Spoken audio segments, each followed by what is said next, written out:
है ना।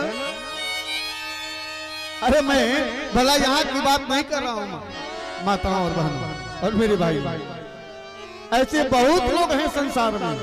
आप सभी तो बहुत अच्छे हो, मैं जितनी बखान करूं उतना कम है ना। आप लोग तो महाराज एक एक रुपए जोड़ जोड़ करके इस यज्ञ को आप लोग आज छठवें जो है सत्र के रूप में यह सभा जो है आप लोग बटोर करके रखे हो, यह साधारण बात नहीं है।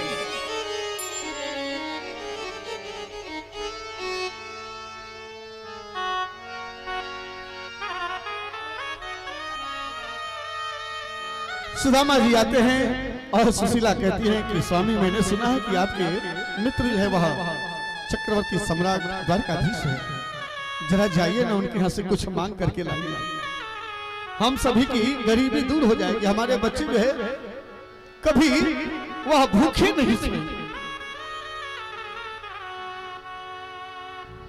कभी भूखे नहीं सोएंगे। आप जाओ।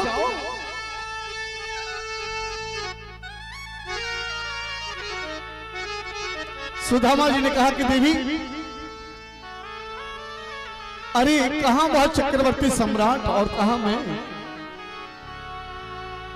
वह मुझे पहचान लेगा या मुझे तो नहीं पता कि मुझे पहचान लेगा।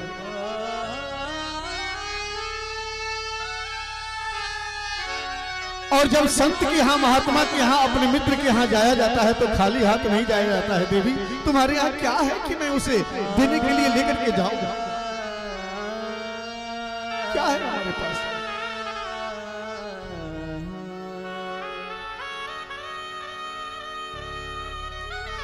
आज सुशीला 4 घरों से जाकर के और 4 प्रकार की जो है वह तंदूर चावल को मांग करके लेकर के आती है, मानो वह कन्हैया को उस द्वारकाधीश को बताना चाहती हूं कि हे प्रभु, इस चावल को जब आप देखना तो आप हमारे यहाँ की, हमारे घर की उस मजबूरी को आप अपने आप समझ जाओगे कि आज सुशीला के यहाँ आज जो है इस ब्राह्मण के यहाँ जो है खाने के लिए एक फाका अन्न भी नहीं है।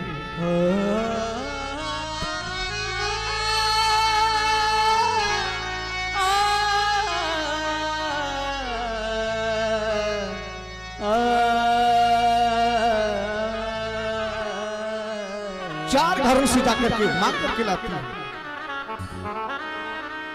याचित्वा चतुरो रमोस्ते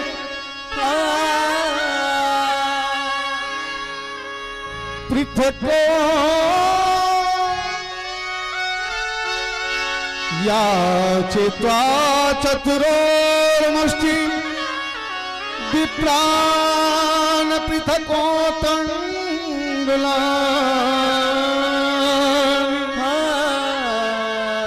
कुछ चावल उसमें मोटे हैं, कुछ पतले हैं, कुछ टूटे हैं, कुछ मानो बताना चाह रही हैं सुशीला कि एक मास दो पक्ष में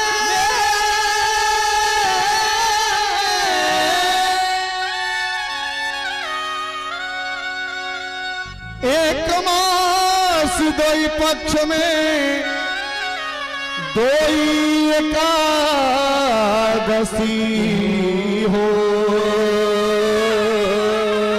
मेरे घर गोपाल जी नित्य एकादशी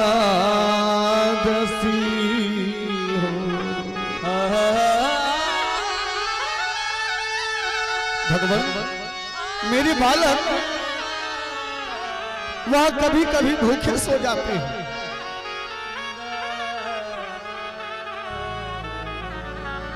अब आप ही हमारी स्थिति परिस्थिति को जानने वाले हो।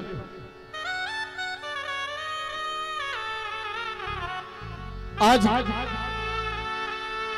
सुदामा जी से कहती है सुशीला, स्वामी आप जाइए ना, ऐसे मित्र को पाकर के आप और इतनी दूरी बनाए हुए हो, आखिर क्यों? आप जाओ।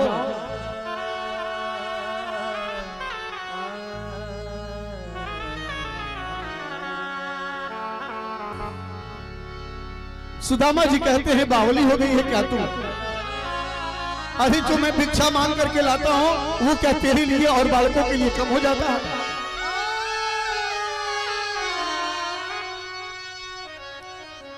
कि जो मैं जाऊं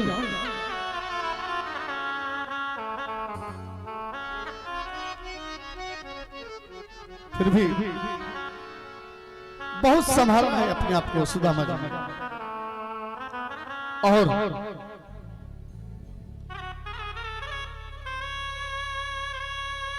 उस तंडुल को पोटली बना करके और अपने काख में दबा करके वहां चलते हैं।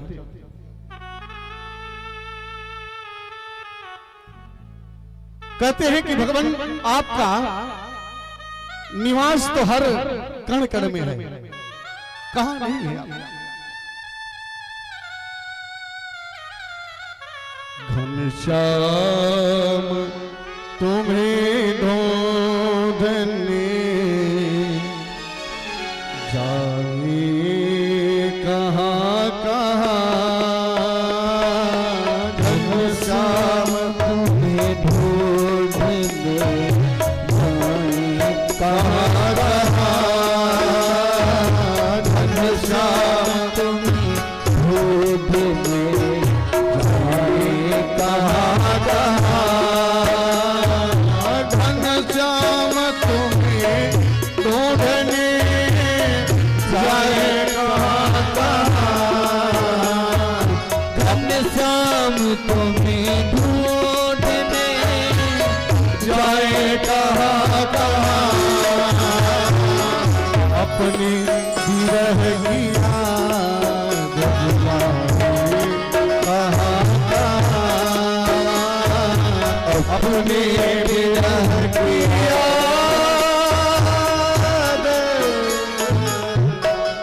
प्रभु आपका तो हर कण कण में जो है वह वास है,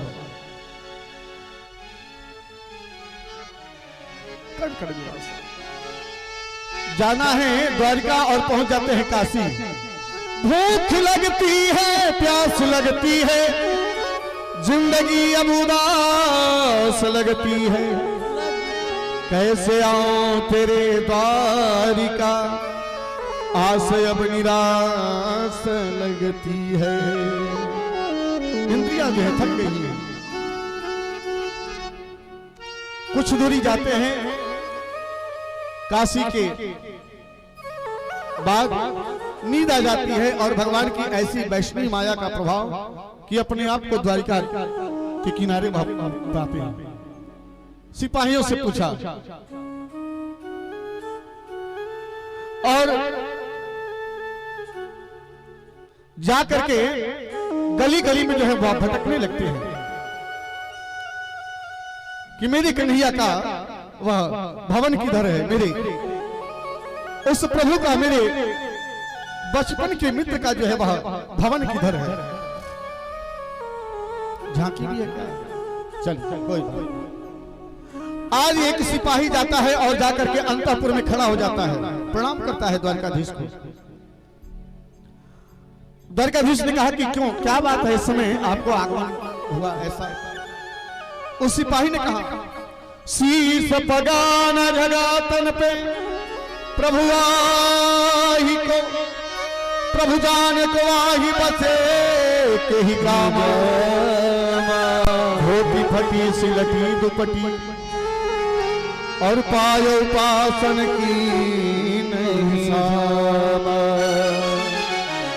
तारी खड़ो तुझे दुर्बले कर हो चकिसो बसोधाय अभिरामा, हो छत दीन दयाल को धाम बतावत आपन नाम सुदाम। जैसे ही सुदामा कहा है, आज भगवान जो है अपने उस सिंहासन का परित्याग करके और दौड़ते हुए चले जाते हैं। सुदामा को देख करके उनके नेत्रों में जल भर जाता है, आंसू भर जाता है और दोनों अपने अंक में भर जाते हैं। भगवान लेकर के आते हैं सुदामा को अपने सिंहासन पर, वह बिठलाते हैं और जल से अभिषेक करते हैं, दूध से नहलाते हैं, दही से नहलाते हैं, शहद से अभिषेक करते हैं ब्राह्मण को।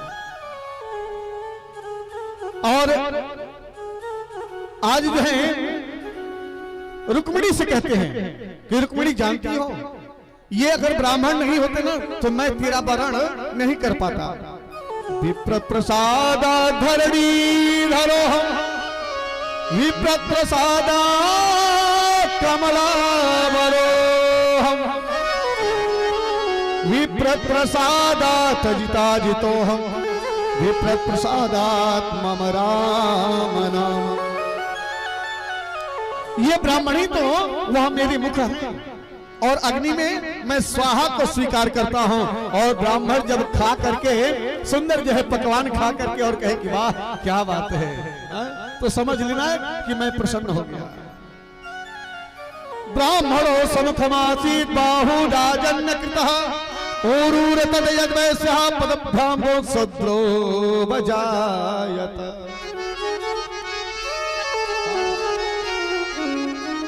राजन इस तरह से भगवान ने सुदामा के उस कुटिया में स्वयं लक्ष्मी और स्वयं जो है विष्णु भगवान जो है लक्ष्मी नारायण अर्थात द्वारिकाधीश और रुक्मिणी आज जा करके और सुंदर जो है वह विश्वकर्मा जी को आदेशित करके सुंदर जो है महल का निर्माण कराया है और कृपा बरसाई है। बोलिए भक्तवत्सल भगवान की। आज 100 वर्ष पूरे हो गए हैं भगवान को ब्रज से निकले हैं और श्याम पचक क्षेत्र में वसुदेव जी महाराज एक यज्ञ का आयोजन किए। सारे ब्रजवासी सारे गोकुलवासी वहां गए, वहां यशोदा मैया भी गई, वहां राधा रानी जी भी पहुंची हैं। इनकी पटरानियां द्वारकाधीश की पटरानियां राधा रानी जी से मिलने के लिए जाती हैं और खोलते हुए जो है दूध को ले जाकर के दिया है। जैसे ही राधा रानी जी ने सुना कि यह द्वारकाधीश ने भेजा है, झट उन्होंने पी लिया है। शाम हो गई, जब शिविर में आते हैं सभी लोग तो भगवान के चरणों को वह दबाने लगते हैं। रुक्मिणी ने कहा कि प्रभु ये बताइए कि ये छाले कैसे हैं। आज भगवान कहते हैं कि देवी तुम लोगों ने जो अपराध किया है राधा रानी जी का, राधा रानी जी के हृदय में नित्य निवास मेरा यह चरण कमल जो है वह रहता है और तुम्हारे दूध देने का यह परिणाम है कि मेरे चरणों में जो है वह छाले पड़े हुए हैं।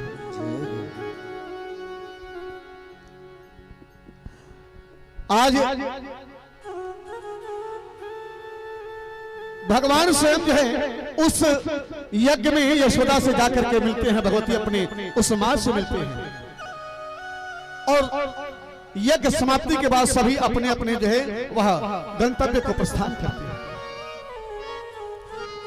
धीरे धीरे धीरे धीरे धीरे धीरे जो है वह यदुवंशी इतने उदंड हो गए कि किसी की बात को नहीं मानते। बहुत गौर से सुनने की बात है, कथा का यह अंतिम क्रम चल रहा है। जो लोग 7 दिन तक नहीं आए हैं आज के अगर क्रम को सुन लेंगे तो उनका कल्याण हो जाएगा।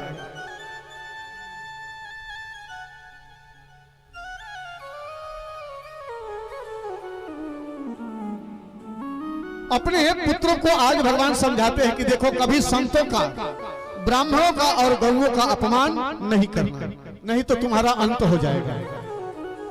और एक समय की बात है, प्रभास क्षेत्र में जो है पिंडारक क्षेत्र जहां रहता है वहां जो है सभी ऋषि मुनि बैठे हुए हैं और उसी समय जो है जाम्बवती के पुत्र इतने सुंदर थे शाम कि शाम को सुंदर जो है कपड़ा पहना करके स्त्री के वेश में और उस पिंडारक क्षेत्र में ले जाकर के और सारे जो है ऋषि मुनि जो बैठे हुए हैं उनसे कहते हैं कि महाराज ये हमारे कुल परिवार में यदुवंशी में नई दुल्हन आई है और यह गर्भवती है, ये बताइए कि इसको पुत्र होगा या पुत्री। विश्वामित्र जी भी उसी ऋषि मुनि में भी बैठे हुए थे। विश्वामित्रो कर्णो दुर्वासा भृगुरंगिरा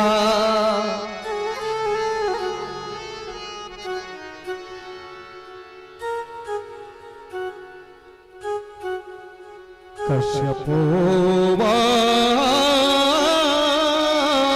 वामदेवो अत्रे वसिष्ठो नारदादयः।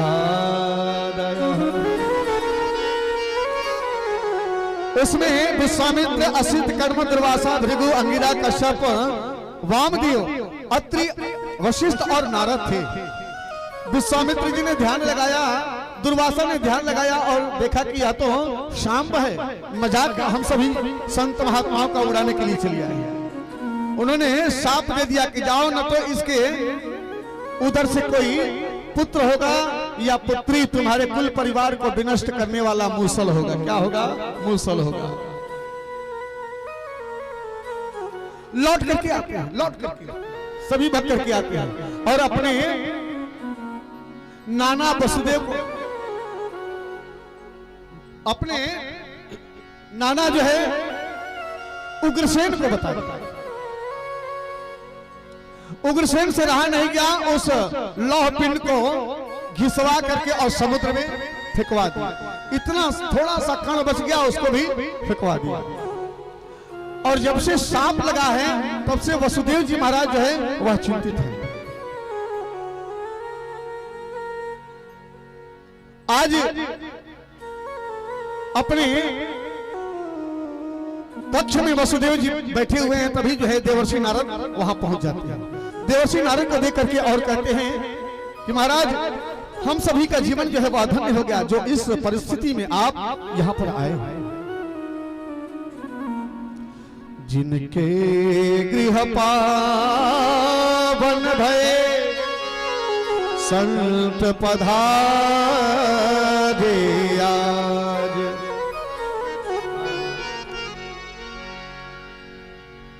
आज कहते हैं कि महाराज साप लग गया है, कुछ ही क्षणों में जो है, कुछ ही दिनों में या परिवार जो है विनष्ट हो जाएगा, कोई उपाय हो तो बताइए। मैंने सुना है भागवत धर्म, तो ये भागवत धर्म है क्या? ये भागवत धर्म क्या है? आज श्री नारद जी ने बताया है कि जो प्रश्न आप मुझसे पूछ रहे हो, यही प्रश्न एक बार जो है आप सभी के जो पूर्वज यदु जी थे महाराज, उन्होंने पूछा था। उसी को मैं बता रहा हूं। और जो यदु जी ने पूछा था, एक बार राजा जनक ने 9 योगेश्वरों से जाकर के पूछा था, जिसमें कवि, हरि, अंतरिक्ष, प्रविद्ध, पिपलायन, आविर्होत्र, द्रुमिल, चमस और करभाजन ये रहे। और जनक महाराज ने योगेश्वरों को जाकर के प्रणाम किया।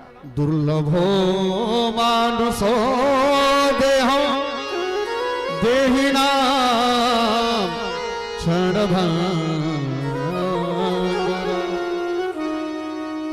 तत्रापि दुर्लभं मन्ये वैकुंठ प्रिय दर्शनम्।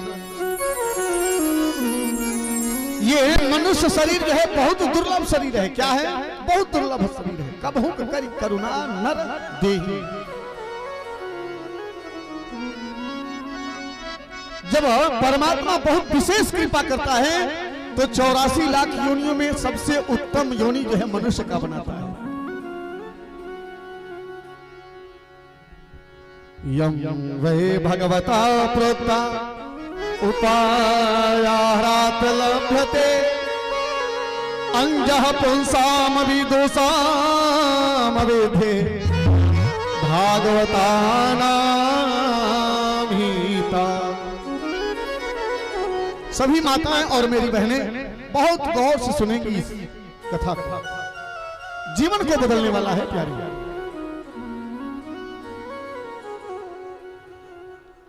आत्मा के कल्याण के लिए परमात्मा ने जो सर्वप्रथम उपदेश दिया है वही भागवत धर्म कहलाता है। क्या कहलाता है? वही भागवत धर्म कहलाता है ना? अर्थात सत्य, अहिंसा, आस्तेय, ईमानदारी, चोरी न करना, दूसरों की सहायता करना, यही क्या है? यही परम धर्म है, यही भागवत धर्म कहलाता है ना भैया? तुम भर रुक जा।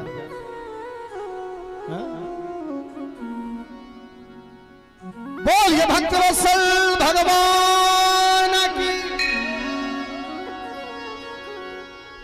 मेरे प्यारे नौजवान साथियों, भाइयों, ये नहीं माना जाएगा, पुनः जय जयकारा लगाओ। भारत माता की जय हो, भारत माता की। वाह शेर।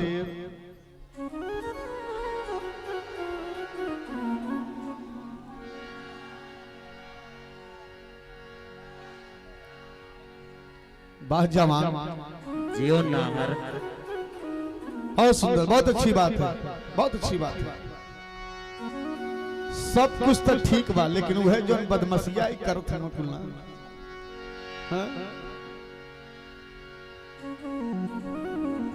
बोलिए वृंदावन बिहारी लाल की।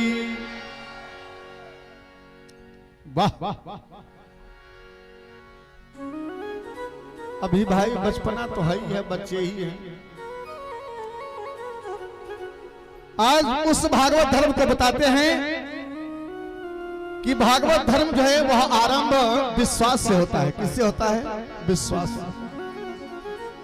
और इसका मध्य होता है संबंध से, और भागवत धर्म का अंत होता है वह समर्पण से।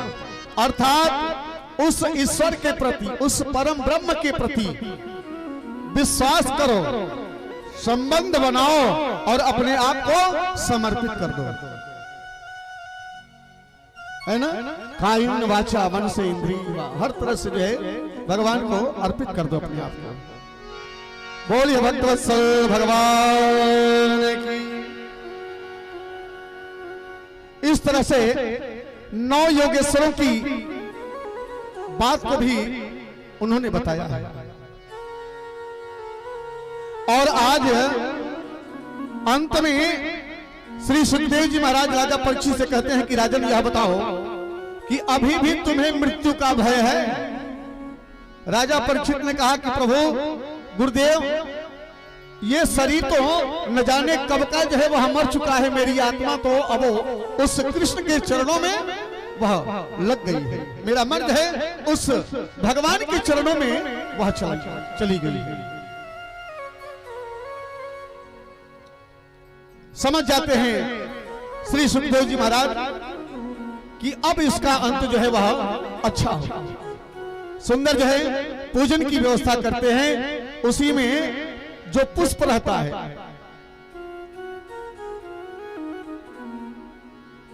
राजा परीक्षित का पुत्र जो जन्मेजय है ना, वह चारों तरफ से पहरा बैठाया है कि जो तक्षक प्रजाति के सर्प के डसने के कारण पिताश्री की मृत्यु होनी निश्चित है, पहरे को लगा दिया है कि किसी प्रकार का कोई जीव जंतु जो है अंदर न आने पाए।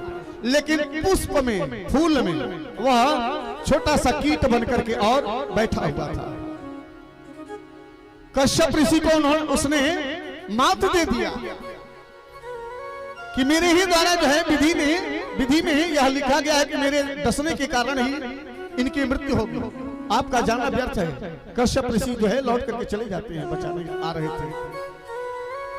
और जैसे ही सुखदेव जी महाराज का माल्यार्पण किया है, चंदन आदि करने के बाद उनको माला पहनाया है, वह तक्षक प्रजाति का जो सर्प है विशाल रूप को धारण करता है और उस राजा परीक्षित के मस्तक पर वह दंश मारता है। धू धू करके जो है राजा परीक्षित के शरीर जल जाते हैं और श्री सुखदेव जी महाराज वहां से वह अंतर ध्यान हो जाते हैं। बोलिए भक्तवत्सल भगवान की।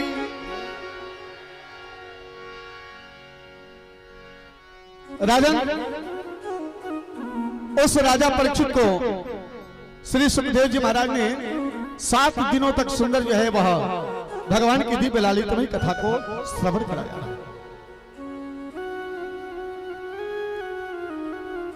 कलयुग के महिमा का वर्णन किया गया है श्री सूत जी महाराज शौनकादि ऋषियों से वह बताते हैं।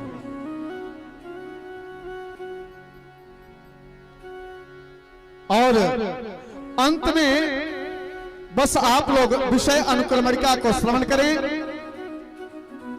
जो लोग 6 दिनों तक कथा को नहीं सुन पाए हैं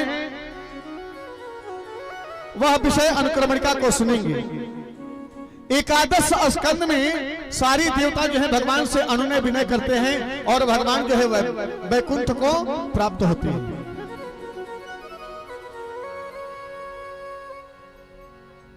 जो छोटा सा कण शेष रह गया था ना, उसी कण को जो है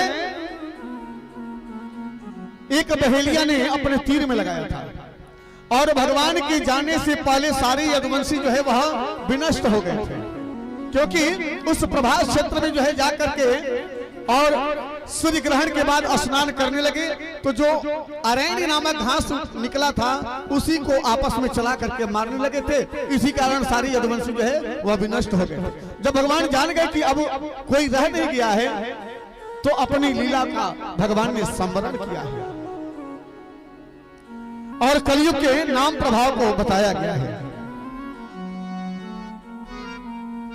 जन्मेजय जो है सर्प यज्ञ करवाया, इंद्र के जो है उस सिंहासन में जाकर के तक्षक जो है छिप गया और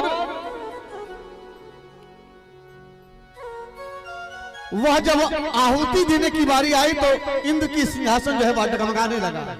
आस्तिक मुनि आकर के और उन सर्पों को उस यज्ञ को रोकते हैं। जानते हो ये कथाएं जो है आपको आगे मिलेंगी किसमें? शिव पुराण में। मैं थोड़ा सा चर्चा करना चाहूंगा मात्र 5 मिनट, चूंकि रुद्र महायज्ञ है तो थोड़ा सा शिव पुराण की भी चर्चा होनी चाहिए। जिस समय कद्रु और विनीता, सांपों की माता कद्रु और गरुड़ जी की माता विनीता ने शर्त रखा कि सूर्य के घोड़े के रंग को जो बता देगा वह जीत जाएगा, जो बता देगा वह जीत जाएगा और जो नहीं बताएगा वह हार जाएगा और हारा हुआ व्यक्ति जो है वह दासत्व को स्वीकार करेगा। कद्रु ने अपने पुत्रों को कह दिया, जो पुत्र गए और जा करके उनके घोड़ों में चिपक गए, सूर्य के रथ के घोड़े में जो जाकर के चिपक गए वह तो बच गए, लेकिन जो जाने से मना कर दिया वही इस सर्प यज्ञ में जो है आकर के आहूत हुए हैं। कद्रु ने उनको साप दे दिया और दासत्व से छुटकारा पाने के लिए गरुड़ जी ने एक एक सर्पों को जो है वह वहां से उठा करके लेकर के आए हैं और कुसा पर, कहां पर? कुसा पर ले जाकर के पटक दिया है और ये सर्प जो है कुसा को चाटने लगे। तभी से जो है सर्पों का 2 जिह्वा हो गया है। कितने जिह्वा हुए? 2 जिह्वा हुआ है ना। बोलिए भक्तवत्सल भगवान की जय। शौनकादि ऋषियों से सिद्ध जी पूछते हैं कि ऋषियों, मार्कंडेय मुनि ने एक प्रलय देखा, ऐसा हम सुनते हैं और मैं वही आपको बता रहा हूं कि एक बालक है, करारविंदे न पदारविंदम मुखारविंदे विनिमेषयन्तम वटसपत्र सपुटे शयानम बालं मुकुन्दं मनसा स्मरामि।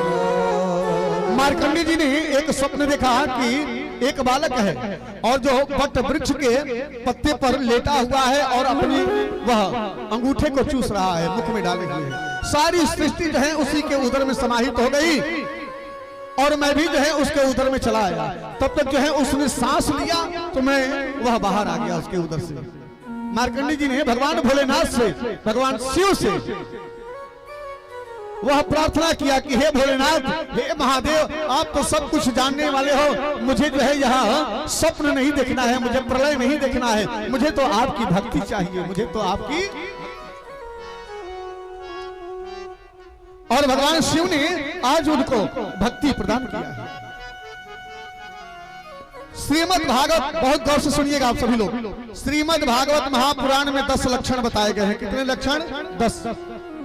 सर्ग विसर्ग स्थान पोषण उति, मनवंतर कथा है, विष्णु कथा है, निरोध है, मुक्ति और आश्रय।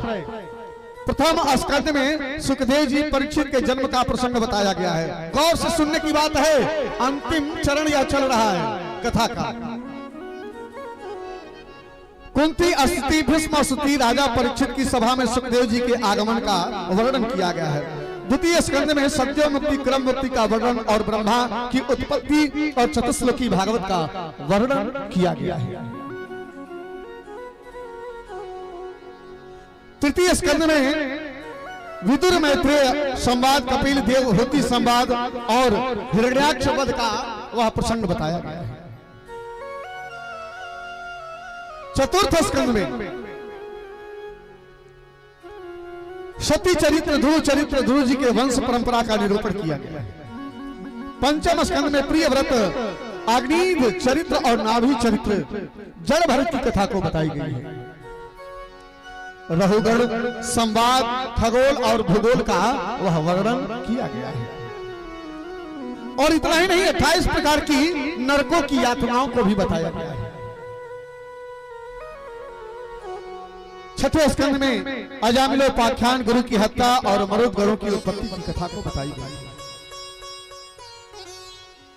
सातवें स्कंद में प्रहलाद चरित्र, भगवान नरसिंह का अवतरण आदि की कथा को बताया गया है। आठवें स्कंद में गजेंद्र उपाख्यान, समुद्र मंथन और गुरु की हत्या। इतना ही नहीं, भगवान के मत्स्य अवतार की कथा को भी बताया गया है। 9वें स्कंद में सूर्य वंश की परंपरा का निरूपण किया गया है। श्री राम कथा संक्षिप्त में और चंद्रवंश का वर्णन किया गया है। 10वें स्कंद में प्रभु श्री कृष्ण की लीलाओं का विस्तार से वर्णन किया गया है। गोकुल लीला, वृंदावन लीला, मथुरा लीला, द्वारका लीला आदि सभी करुण कथाओं को बताया गया है। 11वें स्कंद में नौ योगेश्वर संवाद, कृष्ण उद्धव संवाद, यदुवंशियों को साफ लगने की बात, यदुवंशियों का आपस में लड़ करके संहार होने की बात। और इतना ही नहीं, भगवान का स्वयं जो है लीला संवरण करने के बाद वह वैकुंठ को जाने की बात का वह अवलोकन किया गया है। उद्धव जी का बद्रिकाश्रम जाना, 12वें स्कंद में कलयुग के दुर्गुणों का वह वर्णन और नाम महिमा का वर्णन किया गया है। सुखदेव जी का परीक्षित का अंतिम उपदेश और वहां से सुखदेव जी के पूजन के बाद जो है प्रस्थान बताया गया है। तक्षक सर्प के डसे जाने से मृत्यु आदि, जन्मेजय के द्वारा सर्प यज्ञ आहूत होना, आस्तिक मुनि का आकर के और सर्प यज्ञ को रोकना आदि आदि जो है वह बातों का वर्णन किया गया है। अब सुनिए, सूत जी महाराज सोनका दृश्य से कहते हैं कि निम्नानाम यथा देवानमच्युतो यथा वैष्णवानाम यथा शंभो पुराणानाम इदं तथा। बहने वाली जैसे नदियों में गंगा श्रेष्ठ है, वैसे ही पुराणों में श्रीमद् भागवत महापुराण यह श्रेष्ठ है। क्या है? श्रेष्ठ है। बोलिए श्रीमद् भागवत महापुराण की जय हो। क्षेत्राणाम चैव सर्वेषां यथा काशीरानोत्तमा तथा पुराणाव्रतानां श्रीमद् भागवतम। जैसे क्षेत्रों में काशी वह सर्वोत्तम है, वैसे ही पुराणों में श्रीमद् भागवत महापुराण जो है वह सबसे बड़ा उत्तम ग्रंथ यह बताया गया है। अब सभी लोग देखो भाई, अंत में श्रीमद् भागवत महापुराण का यह अंतिम श्लोक है और यह श्लोक जो है उपदेश देता है कि हमारी माताएं, हमारी बहनें, हमारे नौजवान साथी, भाई, बड़े बुजुर्ग सभी लोग जो है किसी न किसी कारण से चाहे हो और चाहे इन प्रकार जैसे भी हो गोविंद नाम स्मर दुखम गविष्यसि। केवल कीर्तन करो, भगवान के गुणानुवाद को करो, है ना। आइए हम सभी लोग मिलकर के अंतिम श्लोक का उच्चारण करेंगे। मैं बोलूंगा, माताएं बहनें और मेरे नौजवान भाई और बड़े बुजुर्ग सभी लोग मिलकर के इस श्लोक का उच्चारण करेंगे। दोनों हाथों को जोड़ लीजिए और भगवान से निवेदन कीजिए कि हे प्रभु, अब तक मैंने जो भी गलतियां किया सभी आपके चरणों में वह निवेदित है। हम पर अपनी कृपा बरसाओ भोलेनाथ, अपनी कृपा बरसाओ द्वारकाधीश, और हमारी सारी गलतियों को क्षमा करते हुए मुझे अपनी भक्ति प्रदान करो। नाम संकीर्तनम यस्य, नाम संकीर्तनम यस्य, सर्व पाप प्रणाशनम, सर्व पाप प्रणाशनम, प्रणामो दुख समनस्तम, प्रणामो दुख समनस्तम, नमामि हरिं परम, नमामि हरिं परम। बोलिए श्रीमद् भागवत महापुराण की जय हो। महाराज, ये 7 दिनों से जो अविरल गंगा बह रही है, श्रीमद् भागवती गंगा, यह जाकर के आज जो है अपने स्थल को प्राप्त हुई है ना। हम सभी लोग 5 वर्ष तो नहीं लेकिन खष्टम वर्ष में, है ना, जो ये आयोजन हुआ है 6वें वर्ष में, हम लोगों ने ये बड़े धूमधाम से मनाया श्री रुद्र महायज्ञ का खष्टम वर्ष।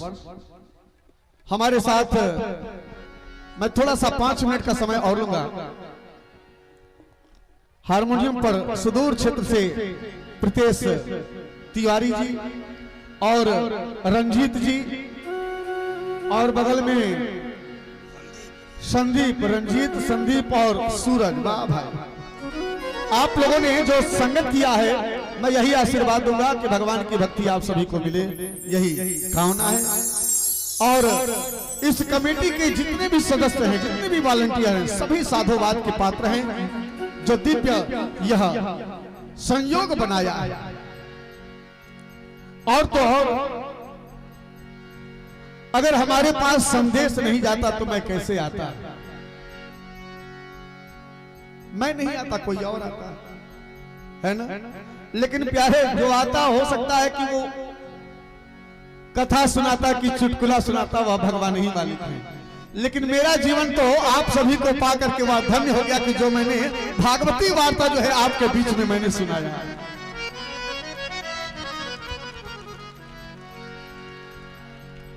और सबसे परम सौभाग्यशाली इन माताओं को मैं कहूंगा, इन भाइयों को कहूंगा, बड़े बुजुर्गों का कहूंगा, बहनों को कहूंगा कि जो आप सभी लोगों ने अपना अमूल्य समय को हम सभी लोग मिलकर के और यह भगवान की दिव्य लालित्यमयी चर्चाओं को किए हैं और सुने हैं। मैंने कहा ना कि जब तक मुझे संदेश नहीं मिलता तो मैं नहीं आ पाता। हमारे परम आदरणीय श्री रामनिधि तिवारी जी, जो यहाँ आचार्यत्व तो आपके इस दिव्य लालित्यमयी रुद्र महायज्ञ के कर रहे थे, आपकी बड़ी कृपा है हमारे ऊपर। हाँ, आपके ही सहयोग से, आपके ही माध्यम से, आपकी ही प्रेरणा से मैं भगवती गंगा के रेत में जो है वह पंडाल लगाने लगा, नहीं तो मैं लगाने वाला नहीं था। इन्होंने कहा कि महाराज जी आप लगाइए, मैं आपके साथ हूं। मैं सारी जनता से आपके लिए जो है वह निवेदन करूंगा। और प्रत्येक साल माघ मेले में वहां पंडाल लगता है, महाराजश्री का भी सहयोग रहता है और यात्रियों की सेवा किया जाता है। केवल सेवा भाव के लिए लगा हुआ। आपने जो दिव्य भगवान शंभु को बनाने का प्रयास किया, यत्न किया, लगन से सभी ब्राह्मण, वैदिक ब्राह्मणों को लेकर के आप तन्मय से लगे रहे। मैं तो भगवान से यही प्रार्थना करूंगा कि जिस तरह से भगवान शंभू को आपने आहुतियों को प्रदान करके और वह प्रमाणित कर दिया है इस मुसरत गांव में कि अगर यज्ञ होता है तो ऐसे किया जाता है यज्ञ।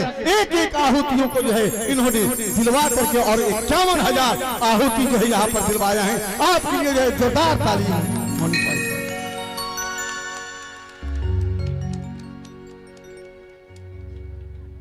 मैं भगवान से निवेदन करूंगा, प्रार्थना करूंगा कि हे भगवान, ऐसे ही हमारे बड़े भैया की लगन जो है वह बनी रहे और हमारे ऊपर आपका आशीर्वाद यह बना रहे, यही मैं कामना करता हूं। बाकी इस दास से जो कुछ बन पड़ा, मैंने सेवा किया आप लोगों का। और हमारे YouTube चैनल वाले भाई साहब, क्या नाम है भैया? कुमार स्टूडियो, बहुत सुंदर। आप तो महाराज ये मुसरत ही नहीं बल्कि इस माध्यम से, YouTube के माध्यम से आपने हर जगह जो है इसको फैलाए होंगे। और जो सुदूर क्षेत्रों में यह आवाज गूंज रही है, हमारे जो भाई इस समय इस साउंड व्यवस्था को बनाए हुए हैं, मैं इनको बहुत बहुत साधुवाद दूंगा, आशीर्वाद दूंगा कि आपका यह साउंड सिस्टम और भी सुंदर ढंग का बन जाए, यही आशीर्वाद है। हमारे सोनू भैया बड़ा मेहनत किए ठाकुर जी को ले जाने में, ठाकुर जी को ले आने में, बहुत बढ़िया। आप सबकी भक्ति ऐसे ही बनी रहे। और अब मैं इस मंच का कमान बड़े भाई यज्ञाचार्य श्री रामनिधि तिवारी जी के हाथों में मैं सौंपता हूं। बोलिए रुद्र भगवान की जय हो।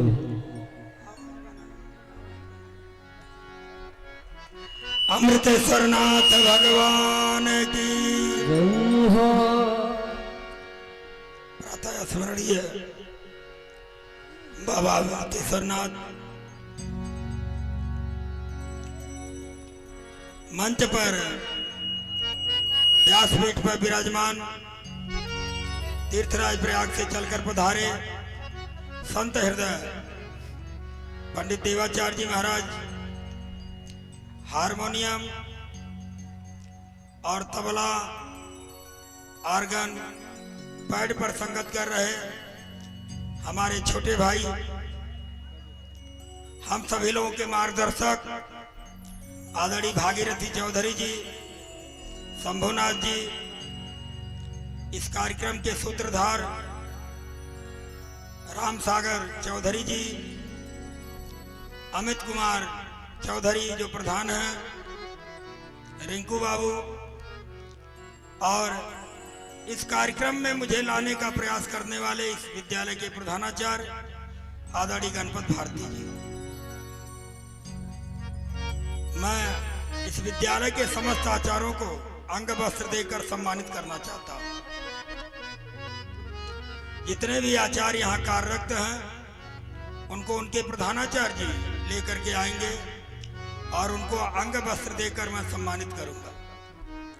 और अपने जितने भी कलाकार बंधु हैं इनको भी मैं साधुवाद में अंग वस्त्र दूंगा। पूज्य महाराज जी को भी अंग वस्त्र दूंगा। और जो अंग वस्त्र मुझसे बचेगा वो अमित कुमार चौधरी जी वितरण कर देंगे। जितने भी कार्यकर्ता अपने लगे थे उनको सम्मानित किया जाए। यज्ञ मंडप में आदरणीय अमीन साहब को, जजमानों को, शंभुनाथ जी को अंग वस्त्र देकर के सम्मानित किया जा चुका है। ये जो है सम्मान नहीं, आशीर्वाद है।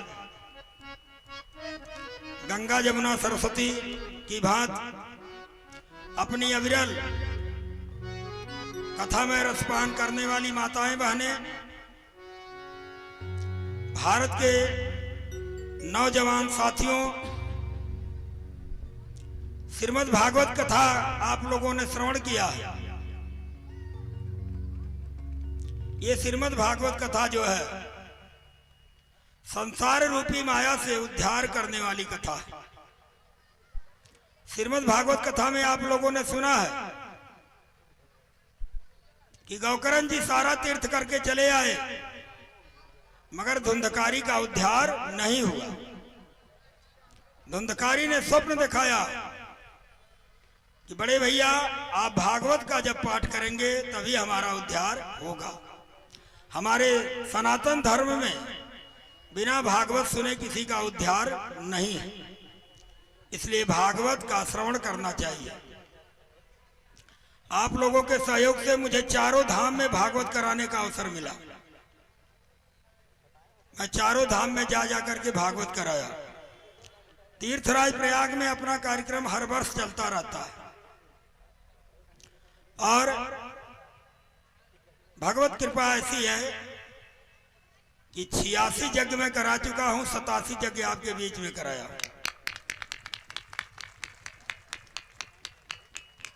और अगला कार्यक्रम हमारा हमारे ही गांव पर, हमारे ही मंदिर पर महाराज जी का लगा हुआ है, जो 3 अप्रैल से 9 अप्रैल तक है। फिर मई में कथा लगी हुई है, गुजरात में लगी है मई में कथा। तो आप लोगों का आशीर्वाद है कि सनातन धर्म का प्रचार करने का अवसर मुझे मिला, जिससे राष्ट्रीय गोरक्षा आंदोलन समिति गोरक्ष प्रांत का मैं अध्यक्ष हूं, धर्म प्रचार का काम करता हूं। इस गांव के पूर्व प्रधान जी को मैं बहुत बहुत बधाई देता हूं कि उन्होंने अपने कार्यकाल में 5 साल तक यज्ञ कराया। उन्हें मैं साधुवाद देता हूं कि आप का विचार इतना उत्तम है कि आपने इस रुद्र महायज्ञ की नींव रखने का काम किया, इसलिए मैं आपको बधाई देता हूं। मैं आभार प्रकट करता हूं आदरणीय भागीरथी चौधरी जी का, शंभुनाथ जी का, अमित कुमार प्रधान जी का और जितने भी रुद्र महायज्ञ में लगे उन लोगों का, कि उन लोगों ने हमारे ऐसे लोगों को यहां ला करके और भगवान के चरणों में सेवा करने का अवसर प्रदान किया।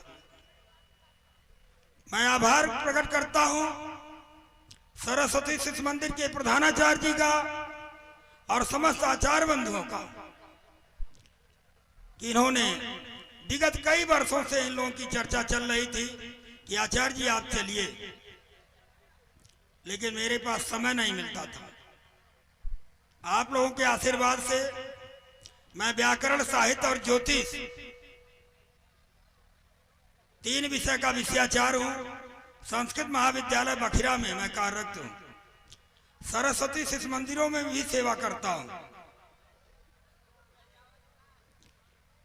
ये आप लोगों का आशीर्वाद है।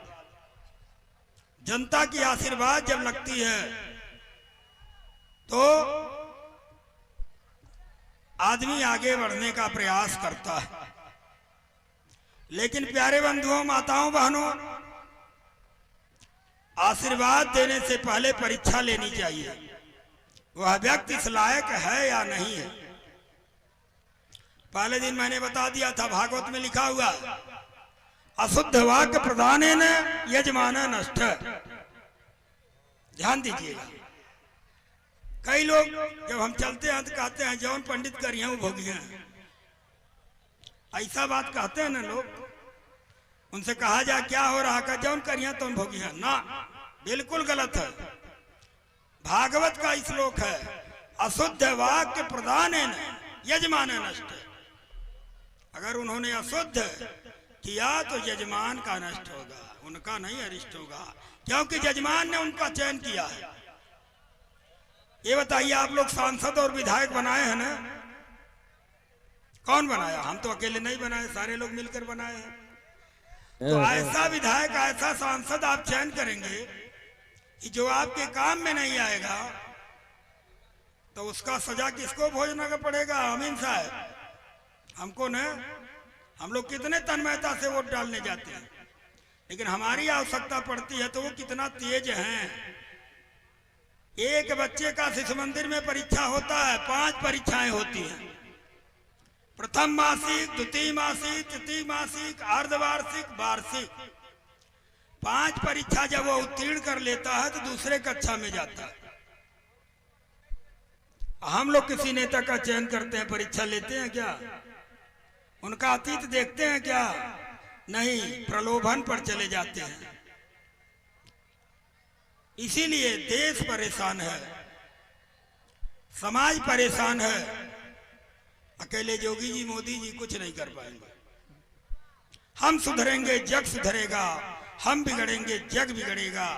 हमारे जितने जजमान थे, उनकी श्रद्धा बड़ी अच्छी थी। मैं कुछ और जोड़ना चाहता था। अमीन साहब ने कहा अब मत जोड़िए, चलाइए, इसी पर चलाइए।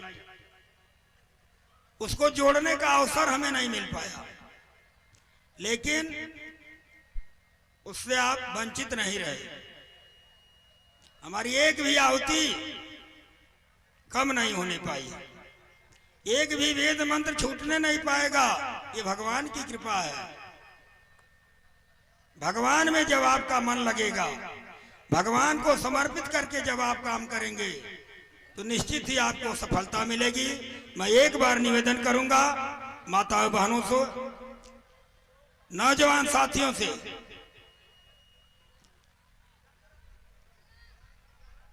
कौरव पांडव का युद्ध चल रहा था अमित बाबू। कौरव में दुर्योधन के मन में शंका हो गया कि ये युद्ध चल रहा है, हमेशा कौरव ही मारे जा रहे हैं और पांडव 5 लोग हैं, कोई नहीं मारा जा रहा, इसमें दगा हो रहा। दुर्योधन जाता है भीष्म पितामह के पास और कहता है, पितामह आप जो है जो भी का युद्ध कर रहे हैं अच्छा नहीं कर रहे हैं। पितामह को लगता है कि इसको हमारे अंदर संदेह हो गया है। पितामह ने संकल्प लिया, कल युद्ध में पांडव में से एक को मार गिराऊंगा। दुर्योधन ने कहा नहीं, अर्जुन को। डर किससे है? अर्जुन से है, जैसे आज डर लोगों को जोगी से है। हमसे आपसे थोड़ो है। बुल्लूडर बाबा नाम धरा दिया उसका।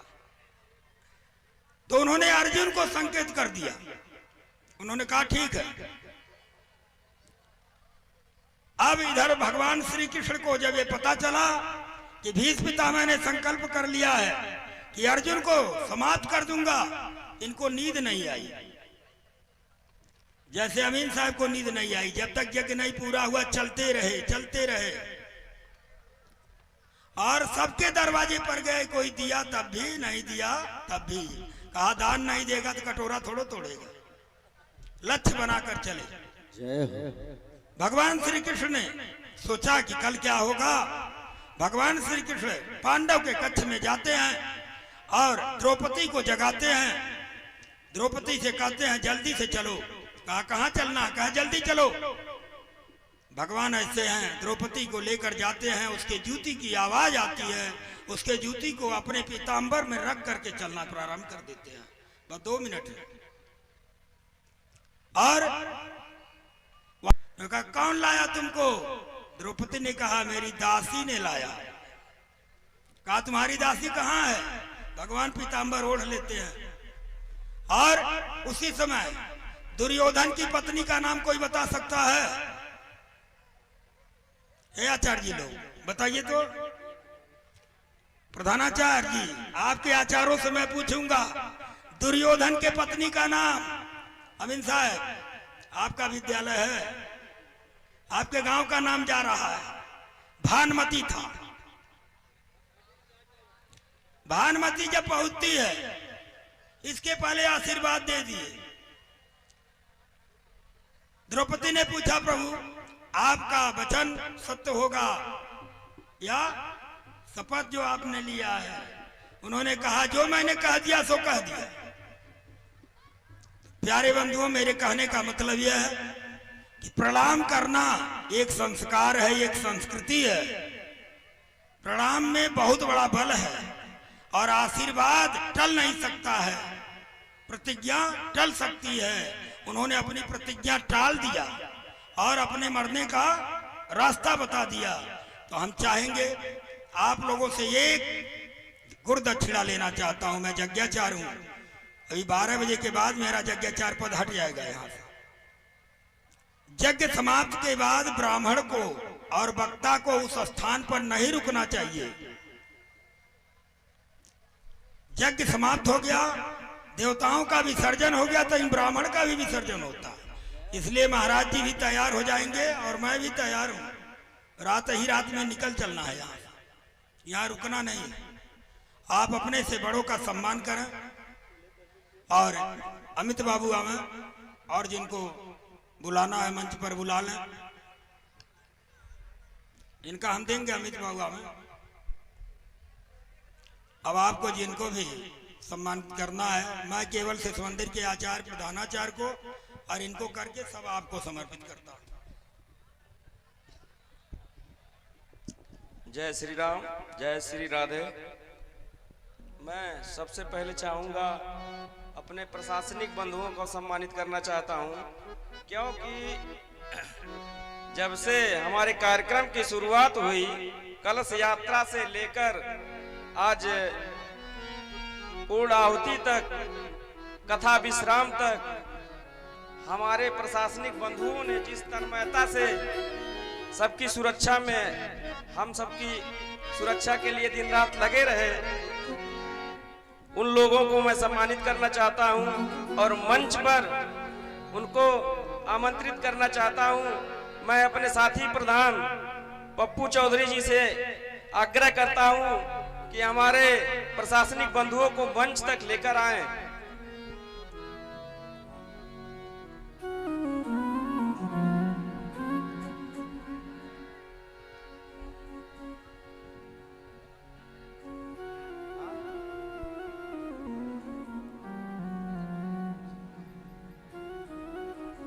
पप्पू चौधरी और प्रदीप चौधरी, प्रधान डोड़ई, आपसे निवेदन है कि प्रशासनिक बंधुओं को जल्द से जल्द मंच की तरफ लेकर आवें।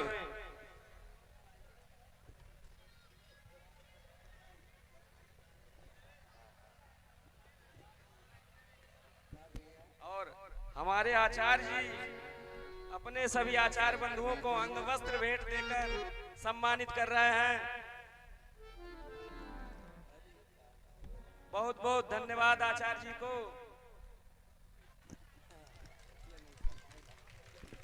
सभी लोग तालियों की गड़गड़ाहट से स्वागत करें। आपकी सुरक्षा में दिन रात सदैव आपकी सुरक्षा में लगे रहे माननीय चौकी इंचार्ज साहब पचपोखरी, जिनके मैं बहुत बहुत धन्यवाद देता हूं और आभार प्रकट करता हूं कि हमारे चौकी इंचार्ज साहब ने हमारे कदम से कदम मिलाकर हमारा साथ दिया। मैं ऐसे बंधुओं को सादर प्रणाम करना चाहता हूं कि जो हमारे कदम से कदम मिलाकर चले।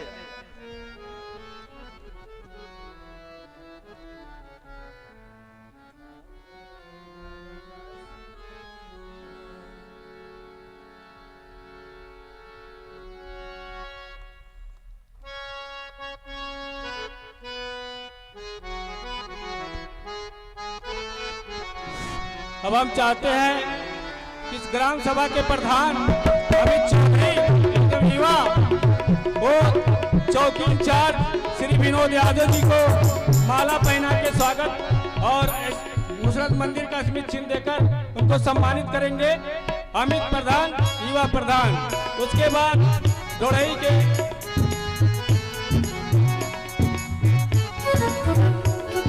के प्रधान पप्पू चौधरी, ऊपर प्रदीप चौधरी इंचार्ज साहब को माला पहना के स्वागत कर रहे हैं और प्रधान नुसरत और पप्पू चौधरी प्रधान डोड़ई, दोनों लोगों ने मिलकर के हमारे साहब चौकी इंचार्ज साहब इसके बाद हमारे रामाश्रय यादव जी सिपाही स्वागत करेंगे और स्मृति चिन्ह देंगे।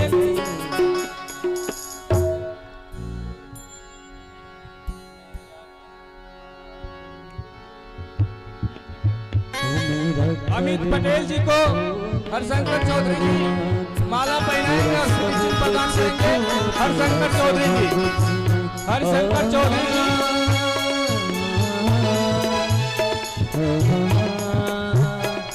मुकेश यादव जी को वर्मा जी माला पहना के स्वागत और स्मृति चिन्ह प्रदान करेंगे।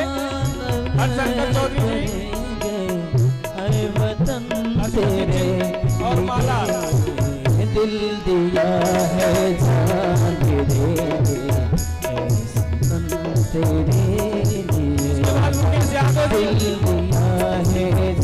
मनीष कुमार जी को माला पहनाकर सुनील वर्मा जी स्वागत करेंगे और प्रदान करेंगे। सुनील वर्मा जी और ग्राम प्रधान ढोड़ाई पप्पू चौधरी जी स्वागत करते प्रदान करते हुए आचार्य जी हमारे इस कथा के आचार्य जी तो प्रधान जी माला पहनाएंगे और चिन्ह प्रदान करेंगे। प्रधान युवा प्रधान अमित चौधरी जी कथा आचार्य जी को प्रधान माला पहनाकर स्वागत कर रहे हैं और प्रदान कर रहे हैं प्रधान मुशर्रफ अमित चौधरी जी।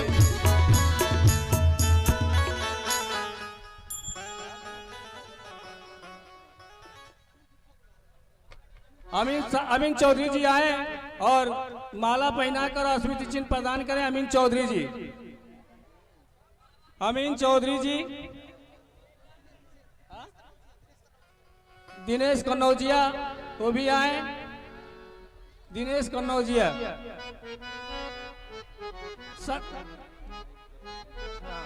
साथियों आप लोगों ने देखा कि हमारे चौकी इंचार्ज के नेतृत्व में सभी सिपाही बड़े मुस्तैदी से आप लोग सुरक्षा प्रदान किए। माल्यार्पण करेंगे। अमीन चौधरी जी माल्यार्पण करेंगे इंचार्ज साहब को। इंचार्ज साहब अमीन साहब को माला पहना के स्वागत करेंगे। चौकी इंचार्ज साहब जी अमीन चौधरी जी को माला पहना के स्वागत करेंगे।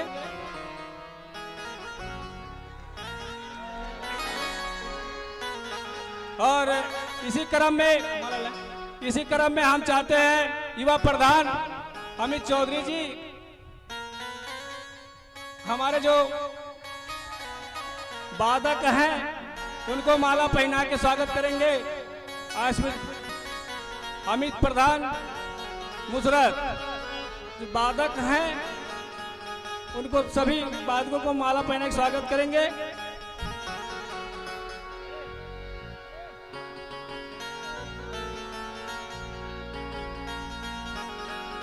सभी जो है वादक भाइयों का प्रधान जी अमित चौधरी जी स्वागत कर रहे हैं।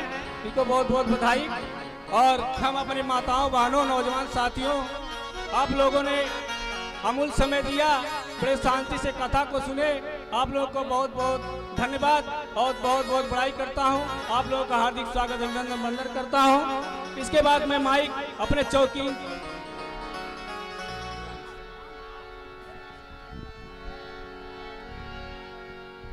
और इस मंच के माध्यम से मैं स्वागत करना चाहता हूं जसवंत चौधरी जिनको लोग मास्टर साहब कहते हैं। और इस मंच के माध्यम से मैं स्वागत करता हूं जिन लोगों ने इस कार्यक्रम को दिन रात उनके अथक प्रयासों से ये भव्य रूप दिया गया। इस क्रम में सुनील चौधरी, श्री गंगाराम चौधरी जी, श्री बलिराम चौधरी जी कृपया मंच पर आने की कृपा करें, जिनको हमारे यज्ञाचार्य जी माला पहनाकर और अंगवस्त्र देकर सम्मानित करेंगे। हमने जिन बंधुओं का नाम लिया है वो जल्द से जल्द मंच पर आने का कष्ट करें।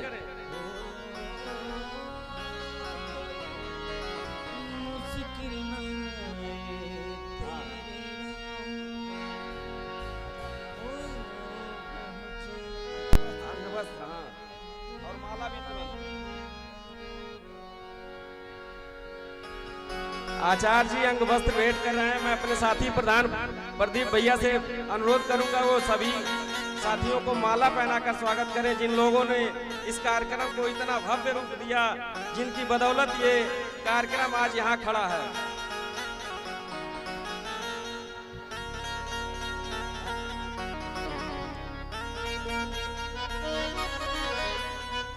और इस यज्ञ में आप लोग देवतुल्य श्रोताओं का भी मैं धन्यवाद ज्ञापित करता हूं कि जिनकी बदौलत ये कार्यक्रम आज सुचारू रूप से एक सफल कार्यक्रम साबित हुआ। और जो लोग इस कार्यक्रम में अपना अमूल्य समय दिए, सहयोग दिए, उनका भी मैं धन्यवाद देना चाहता हूं कि जो इस यज्ञ में सहयोग ना दे पाए किसी कारणवश, मैं उनको भी धन्यवाद देना चाहता हूं। साथियों, बहुत बहुत धन्यवाद। आप लोगों ने इस सफल कार्यक्रम में अपना सहयोग, साथ, समय सब कुछ हमको दिया और एक अच्छा सम्मान हमको दिया। साथ दे करके हमारा बहुत बहुत धन्यवाद आप लोगों को।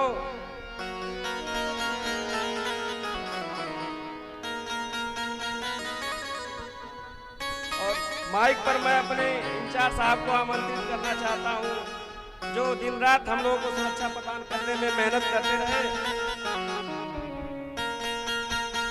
बहुत तेज तर्राक और सरल स्वभाव के चौकी इंचार्ज साहब को हम माइक देते हैं, तो आप लोग अपने विचारों को रखेंगे। आदरणीय आचार्य जी, मेरे भाई बंधु जिन्होंने अथक परिश्रम और अपना योगदान देकर इस आयोजन को आज सकुशल संपन्न करा रहे हैं, सबसे ज्यादा धन्यवाद पिता तुल्य बुजुर्ग, माता तुल्य जो बुजुर्ग महिलाएं बैठी हैं, बाकी बच्चे और बच्चियां। बहुत ही अच्छा लगा कि सनातन धर्म की उन्नति के लिए, सनातन धर्म से लोगों को जोड़ने के लिए इस तरह के आयोजन होने चाहिए, हुआ भी, भविष्य में भी होना चाहिए। जहां तक प्रशासन की सहयोग की बात है, जहां आप याद करते हैं प्रशासन वहां आपके लिए मिलता है। बहुत ही अच्छा लगा उस जुनून को देखकर कि 12 किलोमीटर की यात्रा को छोटे छोटे बच्चे जिनकी उम्र 5 साल से लेकर 12 साल तक का था और जुनून के साथ चल रहे थे जैसे राम जी की सेना चल रही थी। थकने का नाम नहीं ले रहे थे। बीच बीच में बच्चों को हम लोग कह रहे थे कि आप ट्रालियों पर बैठ जाओ, लेकिन बच्चे बैठने को तैयार नहीं हो रहे थे।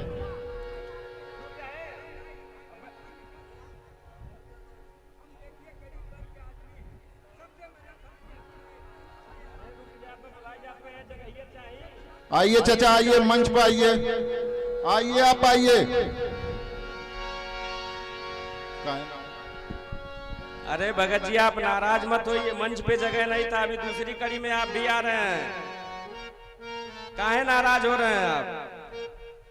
हाँ, भगत जी को मंच पे लेके आइए, पप्पा लेके आइए।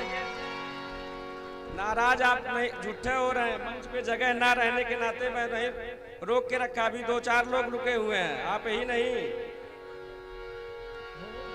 फिर वही बात,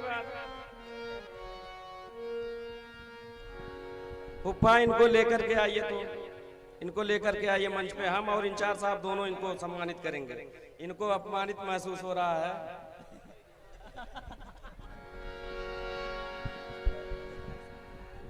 हेलो, आप सभी लोग श्री रुद्र महायज्ञ में आए हैं, इसके लिए आप सभी को हार्दिक स्वागत, अभिनंदन। मैं चाहूंगा हमारे चौकी इंचार्ज सर माननीय चाचा जी का स्वागत करें।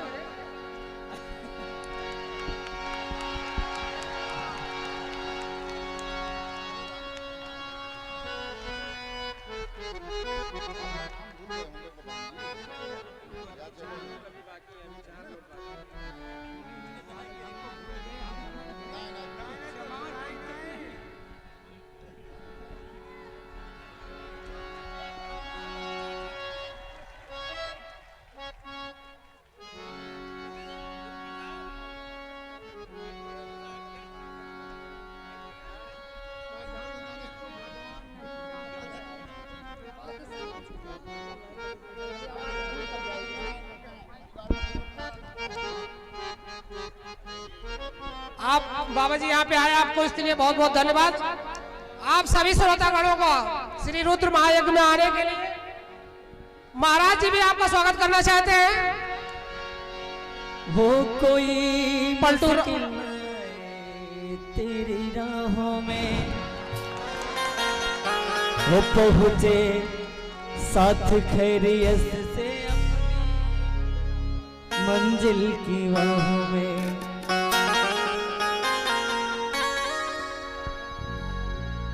महाराज जी का स्वागत करते हुए एक बार जोरदार ताली बजाइए सब लोग। आपका बहुत बहुत धन्यवाद। आपके कठिन प्रयास के द्वारा श्री रुद्र महायज्ञ में जो चंदा मांगा गया है, इनका बहुत बड़ा सहयोग और बहुत बड़ा रोल रहा है। आप सभी माताएं, बहनें, नौजवान साथी जो यहाँ श्री रुद्र महायज्ञ में आए हैं, आप सभी का बहुत बहुत धन्यवाद, बहुत बहुत स्वागत।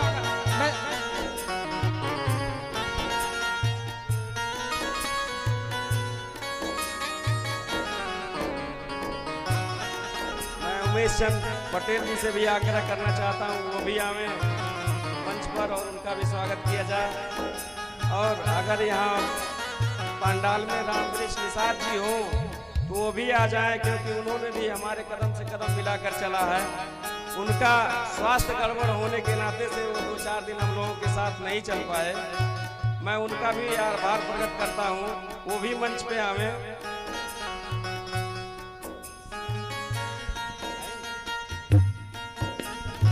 गंगाराम फूफा जी मंच पर आप भी आवे।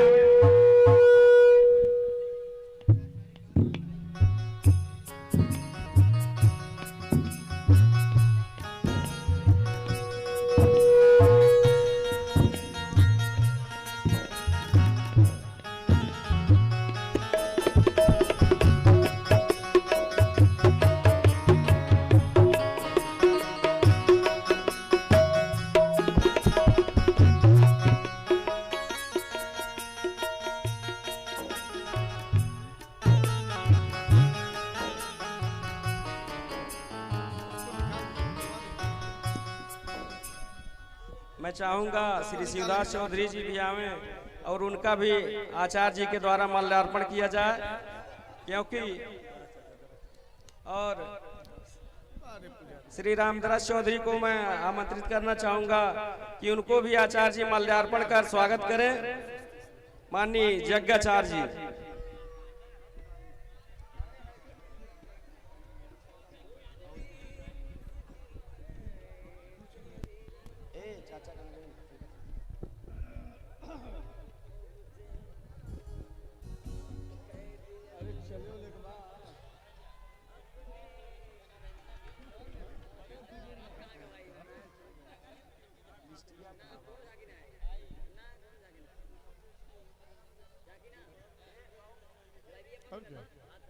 मैं चाहूंगा कि बलजीत चौधरी भी मंच पे आवे, उनका भी हमारे यज्ञाचार्य जी माला पहनाकर स्वागत करें।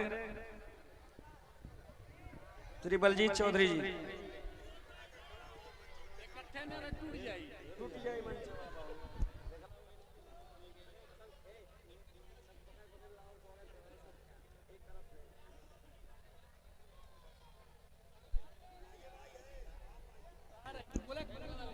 बलिराम चौधरी जी, श्री बलिराम चौधरी जी जहां कहीं भी हो, जल्द से जल्द आने का कष्ट करें मंच पर।